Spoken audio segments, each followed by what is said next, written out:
everybody. This is Parth from the Cricket Hotspot. We are recording here in Toronto as usual. This is podcast 5, number 5 being the number of runs given to the batting team if the ball hits the equipment of the fielding side lying on the ground, such as helmets. This is me with Sarthak. Hi guys. And now this podcast is basically a podcast to preview the third test. We will also talk about a moment of the week, which was the Edgbaston test and in Ashes 2005. So hopefully this should be a good one. We will also cover the Bangladesh and Zimbabwe series. So let's begin with the first order of business. The third test of this series, India is down 2-0. India and England, I mean. India is down 2-0. What do you think? Are there hopes for a 2-1, a 2-0? I think the way the Indian batsmen have been playing in particular over the last few test matches, they have been not at their best. And for India to win, that's their strong point, the batting, and they have to fire. And there is no other alternative to that. For the bowling, it does lack a little bit of tooth without Zaheer Khan, obviously. So you need to take 20 wickets to win a test match. And if you cannot do that, it's going to be really tough for you. But I think it's the batting that's sort of letting us down, because not crossing 300 in any innings of a test match over the last 4 test matches, I believe, it's a big disappointment for a batting order of this fame. Let's first talk about the practice match that happened. As everybody must know by now, Abhinav Mukund made 100. Tail wagged it was good to see the tail wag. India crossed 300 in the practice game, but do you think Abhinav Mukund has a spot in Team India? I think the toss-up is between Mukund and Virat Kohli, because for the 6th spot, the top 5 I think automatically select themselves, being Sehwag, Gambhir, Dravid, Sachin, Lakshman and Raina. Yeah. The 6th spot will be a toss-up between Mukund and Virat Kohli, who has been drafted in place of Yuvraj Singh. Who would you pick? Based on match practice and exposure to the conditions, I think it's better to stick with Mukund. Yes, I would also pick Mukund, but actually he's an opener, so he would have to adjust lower down the order. I think if you are a good player opening the batting, I think you could settle well even in the middle order. It doesn't work the other way around. If you're a middle order batsman, you cannot come and open against the new ball. But if you have the technique to see off the new ball, I think you can bat well lower down the order too. And plus, I think he might favor that, because lower down the order, when the ball gets a little older and it's not doing that much, it'll be like playing back in India. Yeah. When the ball does not do a lot, and where he has been really prolific of late. I think India also needs somebody who can play the second new ball. We have seen in the last two test matches, whenever a new ball is taken, India lose ample amount of wickets. So I think an opener there could do well. Virat Kohli, I don't think he has a technique to cope with the swing that I think Mukund has. Although Mukund has given his wickets quite a few times in this series after looking to play well, but I don't think Virat Kohli can just come in and play. And since he didn't even play the practice match, right? So. And that's the point, being rather than questioning Virat Kohli's technique, I think it's an issue of exposure to the conditions and staying in that environment long enough to get used to it. So going by all those points, I think Virat Kohli should give way to Mukund for the next match. Amit Mishra or Pragyan Ojha? I think Amit Mishra will get priority over Pragyan Ojha. Yes, because he hasn't been in the team. Pragyan Ojha hasn't been exactly in the last. And Mishra has done well in the limited opportunities, although he could have done better. But he has done well, and he's known for bowling long spells. And being a spinner, he's not afraid to toss the ball up, which is the most important part of a spinner. Yeah. And for a leg break bowler, that is. Yeah. Amit Mishra is certainly a good candidate, because England traditionally have not played the leg spinners very well. I think Harbhajan's injury, it may be a blessing in disguise for India. He will be a completely new bowler for the English players. His batting was also good. That was also good to see.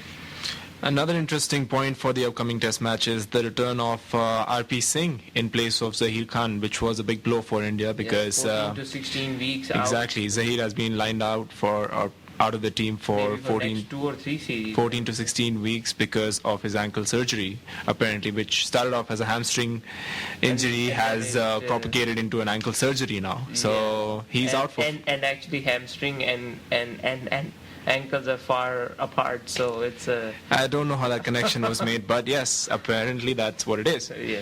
So ankle surgery for him, so that looks at least, 3 or 4 months that he's going to be out for, and that will be a big blow for India for this series, not only, but for the upcoming ones also. And depending how he comes back from injury, that is going to be a big issue as well. It's good that he's gone to take some rest. We don't want an injured Zahir trying to come in and get injured, go back out, come in and get injured. Take care of yourself, then play for India. So let's talk about RP then. In that case, RP actually the last time India were in England, he was in India's spearhead. Zahir had not found form it was the Trent Bridge test in 2007 where Zahir got riled up with all those actually jelly beans. And all the nonsense that was happening. But it was actually RP who was the leader of the attack.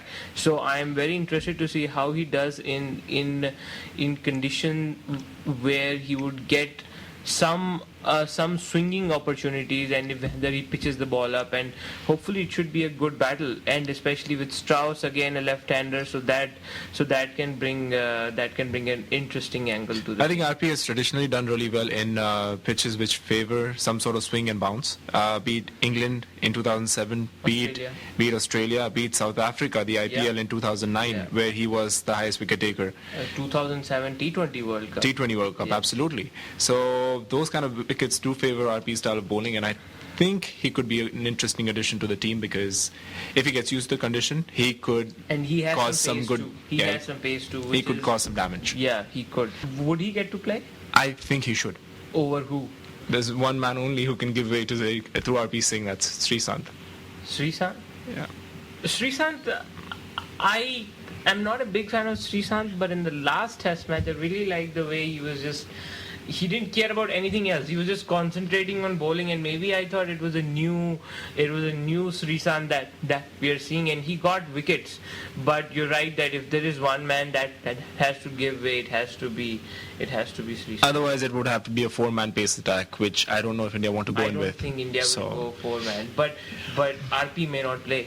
That's the thing. RP may not play. Well, if he has to play, I think the only person he can come in place of is Sreesanth. England in the second test, in the third test, how do you see them faring? I think they also have one change, right? I think Ravi Bopara is in for Jonathan Trott, yes. which is a decent move because I think Bopara and Morgan were fighting it off in the first place for that number 6 spot. But after that, his form has gone downhill. No, as in just before the series started, they were fighting off for the number 6 spot in the Sri Lanka series. Yeah. Exactly, in the English side, but Morgan won over him.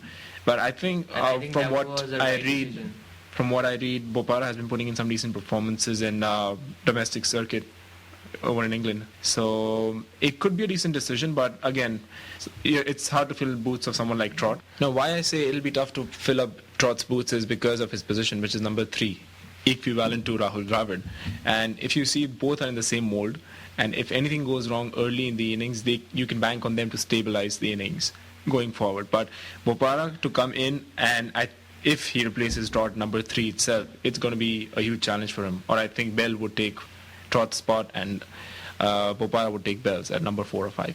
One interesting thing that I came across this week was the way England played in the World Cup. It reflects how India are playing in this series. Is it that India focuses on ODIs and England focuses on test matches? It could be the case, but I think of late you see that once the number 1 crown shifted to India, they've started to focus more on test matches. They've cut down on the number of ODIs and taken up more to test, but only against major oppositions like South Africa, Australia and England. You should see, though, the revenue. BCCI is very revenue driven, and major revenue for the advertisers, for the sponsors and for the BCCI comes in from the shorter matches, be it T20 internationals or one-day matches. And test matches... Surprisingly, I was just reading an article. the amount of advertising money that they get from a T20 is double the amount that they get from one day internationals, and T20 amount is equal to a test match amount. So Test match, but you have to see it's over 5 days. T20 is only 3 hours, and one day match is only 1 day, 8 hours if you count. So the return on investment that you're getting for those number of hours is far greater for any of the shorter shorter matches compared to test matches. And that's why there was a lot of stress initially, I think, from the BCCI's point of view, because they wanted obviously more money. So test matches were not that highly, I wouldn't say regarded, but they were not as important for them. Now they have. Now that India became the number one test team in the world, they are trying to play more and more matches, obviously because they want to hold on to the crown. Yeah. And that's why we see the South Africa series. Exactly. Yeah. The one-day matches were cancelled and the test matches were added. So that's how it should be. So it's good in a way, but again, the number of test matches and the number of ODIs and the focus on both of them depends, at least in India, on the revenue factor. So, and now on the rankings also. But another big news for the week was return of Rahul Dravid in the ODI fold for India. I think it's perfect because a man should get. He has been a champion for Indian ODI team, and he never got a right sort of send off. Saying, I mean, India were too harsh on him. Maybe it was the Greg Chappell era, or maybe whatever it was. India were too harsh on him, and I think after the way he's performed in the first two tests, India really need him, and it's a good way to say yes. And it's quite smart on Rahul Dravid to say that when I am doing well, I might as well take this send-off, and then test match send-off we'll see when the time comes. Absolutely, Ed. So he did not waste any time in announcing that he'll be retiring from it was on the same day. ODI cricket and T20 cricket as soon as the England series is done. So good for the great man. But I think this move is just a short-term arrangement because obviously Dravid is gone after the series, which he himself agreed to. But sending a youngster in his place, would that have been a good move or not? Who would you send though? That's the thing. You have utilized each and every one. The only one that I think can replace him maybe is Yusuf Pathan, but obviously they are two different characters. I think if you look back to the West Indies series, Rohit Sharma put up quite a decent performance there. Yes, yeah, he did. So that could have been an option, but again, the reason why selectors chose Dravid instead of any young blood is because of the twofold advantage, being that you can give Dravid a decent send-off, the great man like that deserves, and also that he's used to the conditions now, that you've been there for a month, and he can stabilize the innings if anything goes wrong in the top of the order. That is, if he plays. It must have been a all the ODIs. Prearranged thing with the BCCI and Rahul Dravid, because it was very odd to see just the same day something retiring. So it was quite interesting to see how. That's right. Yeah.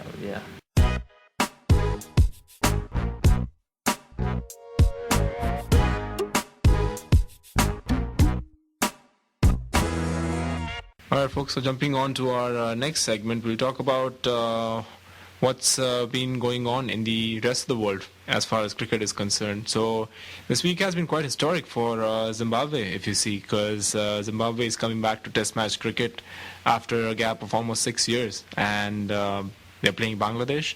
And from what we see, they've been doing pretty well of the last 3 or 4 days, and they are, in fact, almost favorites to win the test match against them. Your thoughts on Zimbabwe and Bangladesh, actually? Definitely one of the more historic things that have happened. It's good to see Zimbabwe coming back. I miss the days of seeing Heat Streak and all those great players like Randy Flower, although we do get to see him these days, but in colors that we don't want to see. But definitely very, very good to see Zimbabwe coming back. It's a sign that things are going good, especially in this test match. They are in actually a winning position. They just need 7 wickets. Tomorrow would be day 5 on the day that we're recording. So let's see if Zimbabwe can pull this off, and it will be a good gift for the local population, which has actually suffered for a long time. Absolutely, and I think for any sport, the more the number of teams participate, I've always maintained that for a game to spread its wings to greater and greater number of countries, it's always good. It always helps. And for Zimbabwe to come back into the test fold, it's amazing. It'll help spread the cricket amongst the newer generation in that country and also in other countries in Africa. So it's amazing for the game of cricket on the whole. From the other part of the world, that is Sri Lanka, we have Sri Lanka and Australia also playing there. I think they're there for 2 T20 internationals, 3 one-day matches, 5 one-day matches, and 3 tests. 3 test matches. So I think one T20 international just got done, and Sri Lanka convincingly won over Australia in their own backyard. Dilshan On the back of Dilshan's amazing century, I think that came 100 or 50 balls or something like that. So he's too good in home conditions in this format. He's too experienced to let toothless Australian attack go by. for the second test match, I think again Sri Lanka looks the more... second T20. Sorry. So the second T20, Sri Lanka looks the likely victors from at least our point of view right now, because again the home advantage, which counts for a lot. I think Sri Lanka is one of those countries, even greater than India or Pakistan, who definitely make like great advantage of their home conditions. And they have the best crowd, so whenever you have a Sri Lankan crowd supporting their own team, it definitely puts the other team in the back seat. Sri Lanka also is a side that I just noticed in test matches against England, is a side that does very well in shorter formats of the game, that is ODI and T20. I mean, they look like they didn't even know how to hold a bat in the test matches, but they did very well in the T20 and the ODIs, so definitely a good sign for them. I think one player for Australia to watch out for in the next match would be, I believe, one of my favorite players right now is Shane Watson. I think he'll definitely be an important part, because again comes the issue of an all-rounder, players who can contribute in more ways than one. So his bowling might not be the best in the world right now, but he can surprise the batsman with his bouncers. So again, if he can pick up a couple of wickets, that only gives him more confidence to bat well. And if he gets going once he's set, we can see the damage he's done in numerous occasions. He is a very good all-rounder, but for some reason I don't have actually a liking for him, and there's a huge number of people who don't like him. Maybe it's his attitude or something, but he's the only one that actually Australia has right now, and this is the current state of Australian cricket. Let's hope India does not go that path after getting out of number 1 test. Oh please, I would hope for India to get someone like Shane Watson anytime. I'd trade Yusuf Pathan with Shane Watson any day. Of course, that is India does not have a quality all-rounder.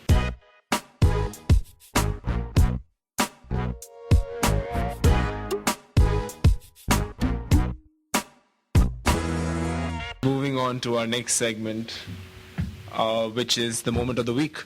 In this moment of the week, we cherish, I think, one of my favorite test matches that I have seen, and one of the closest in my lifetime. It would have to be the Edgbaston Test 2005. It happened on August 7th. It ended on August 7th. That test match will obviously be known for Freddie's heroics, Freddie Flintoff, that is, and it will also be known for Shane Warne's good performances. And also, that test match could have gone to anyone until the last minute. The ball was just meters away from the fielder. Lee hit a full toss outside off, and 1 meter either side of the fielder, it would have gone for the boundary, and actually Australia would have actually won the test match, and then all the doom and gloom of Ashes would have ended. So history would have been a lot different had Australia won that. I think that's the beauty of test match, because in those matches you never know who's going to win till the last ball is bowled or till the last session comes around, and that is when it's at its best. And I think for that particular match, which as you described as one of the best you've seen, I think it breathed the same. A lot of our audience would have the same emotions as far as that match is concerned. And again, heartbreak for Australia and victory for England, but I think both the teams played amazingly well, and Brett Lee's important contribution towards the end. I think he scored a 50 something. Yeah. That would have been, the game would have been over had it not been for him. See, what happened was Australia was 8 down or 7 down at the stroke of stumps on fourth day, and you would have thought that, okay, 1 hour, everything is gone. Then comes Brett Lee and Shane Warne, and they play for so long, and then Shane Warne gets out on one of the most stupidest shots you will ever see. And then comes, I think it was Michael Kasparovich, and he plays very well, and you say, okay, 50 runs left, England will still play. England will still win. 23 runs left. Oh, something might happen. And then 5-10, you just counting down the runs, and it was definitely one of the best moments in my cricket watching lifetime. I think the best picture was when actually Flintoff and Lee. Flintoff was actually consoling Lee, and very iconic picture of. I think that picture is engraved in the minds of a lot of cricket fans. It was definitely one of the best Test matches. And it shows the spirit the game was played in. It wasn't. It was cutthroat, but it was not. It was not competitive in the wrong sense. Yeah. It was competitive, but in a good sense that the players were friends off the field, but on the field they were hard competitors. Yes, it was definitely. And you know, before that, I never used to follow Ashes Test series because it was okay. Australia would dominate the first 3 Test matches, and the series would be done by the first 3, and there was no point watching that Test series. But since 2005, it has been all the series have been good in the sense that there has been fluctuating fortunes, and definitely that Test match changed the whole Ashes persona after that. That's right. That was your moment of the week, guys.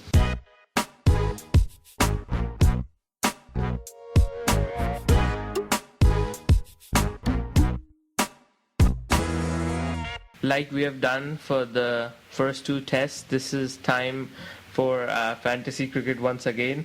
Just to remind you guys, in the second test, Sarthak predicted Broad. And I think it was Trot for England, and Dravid and Harbhajan from India. Yes, and the 2 that you picked got injured, and the other 2 that you picked were superstars of the match. That's right. Dravid and Broad actually gave me a good game. Yes, 2-2 for you. Yes, but you were close. Parth had Ian Bell and Anderson as his picks from England, and Tendulkar and P. Kumar from India. Yes. Bell did get you close, but I think Broad takes this one because of his all-round display.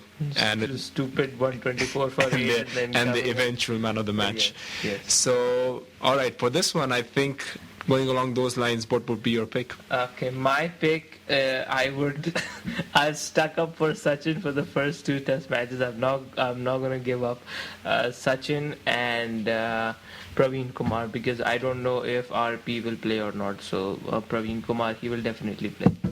I think I'd go with you again on those, and the bowling pick at least. It would be a swing vote between P. Kumar and RP Singh, but RP Singh takes preference if he plays. If not, it's going to be P. Kumar. As far as the batting is concerned, I would say VVS Lakshman. VVS Lakshman. Yes. So just a reminder, he has not made a 50, I think, in England yet. This could be the first one. Trust me. Wait and watch. Well, it's good. Your predictions have come up right, so we need some Sarthak luck to. I think from England, I would pick.